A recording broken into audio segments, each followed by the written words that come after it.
Sir, എന്തുകൊണ്ടാണ് പ്രവാസികളിൽ attack കൂടി വരുന്നത്?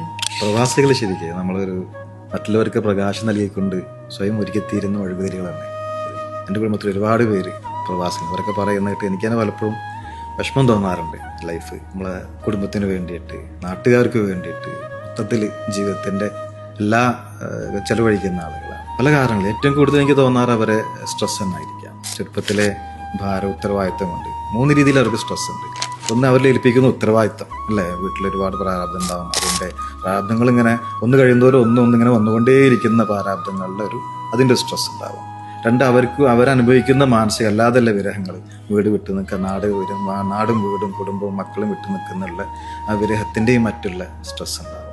3, അവർ വർക്ക് ചെയ്യുന്ന ജോലി സ്ഥലത്ത് ഉണ്ടാകുന്ന അമിത ജോലിഭാരമായിട്ടും മാക്സിമം പണിയെടുത്തുകൊണ്ട് എങ്ങനെയും 6 മാസം 1 വർഷത്തിലൊരിക്കൽ നാട്ടിലോട്ട് വരാൻ വേണ്ടിയുള്ള അവരെ ജോലിഭാരം. ഈ 3 സ്ട്രെസ്സും ഒരുമിച്ച് ഒരാൾ താങ്ങുക, അതും ചെറുപ്പത്തിൽ തന്നെ താങ്ങി തുടങ്ങുക. 20-22 വയസ്സിലേ അതങ്ങനെ ഭാരം ഏറ്റി വരുന്നവരെ ബോഡിക്ക് ഉണ്ടാകുന്ന പ്രശ്നങ്ങൾ, അതൊന്ന് ഒരു വലിയൊരു ഫാക്ടറാണ്.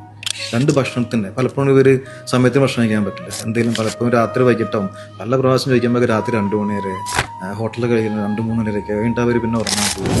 അപ്പോൾ സമയം തെറ്റില്ല ഭക്ഷണ ക്രമീകരണമാണ്. ഭക്ഷണം കഴിക്കുന്നതും അപ്പോൾ കിട്ടുന്ന വല്ല ബർഗറായിട്ടോ അല്ലെങ്കിൽ എന്തെങ്കിലും മിക്കവാറും ഫാസ്റ്റ് ഫുഡ് ആയിരിക്കും, ബ്രോസ്റ്റ് ആയിട്ടില്ല. അപ്പോൾ നല്ല ഭക്ഷണം അവർക്ക് സമയത്തിന് കഴിക്കാൻ പറ്റുന്നില്ല, സമയത്തിന് തന്നെ കഴിക്കാൻ പറ്റുന്നില്ല.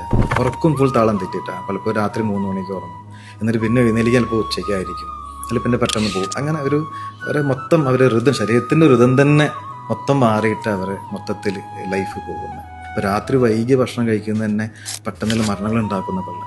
അപ്പോൾ ഇവരാകുമ്പോഴത്തോളം എന്നും ഇവർ രാത്രി വൈകിട്ടാണ് ഭക്ഷണം കഴിക്കുന്നത്. സ്ട്രെസ്സ്, പിന്നെ പലപ്പോഴും അസുഖം വന്നാൽ അവർ പലപ്പോഴും പോയില്ല.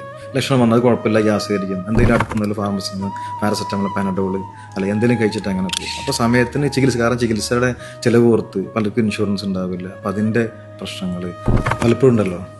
ജീവിതത്തിൽ അന്നേവരെ കഴിക്കാത്ത മിഠായിയും അന്നേവരെ സ്വയം അടിക്കാത്ത പെർഫ്യൂം വാങ്ങിയിട്ടാണ് പല പ്രവാസികളും നമ്മുടെ നാട്ടിലോട്ട് നമുക്ക് വേണ്ടി കൊണ്ടുവരാറും. അത് പലപ്പോഴും നമ്മൾ മറക്കാറാണ്. എന്നാൽ അതാണ് അവരുടെ ജീവിതത്തിൻ്റെ ചുരുക്കം ആയുള്ള സത്യവും.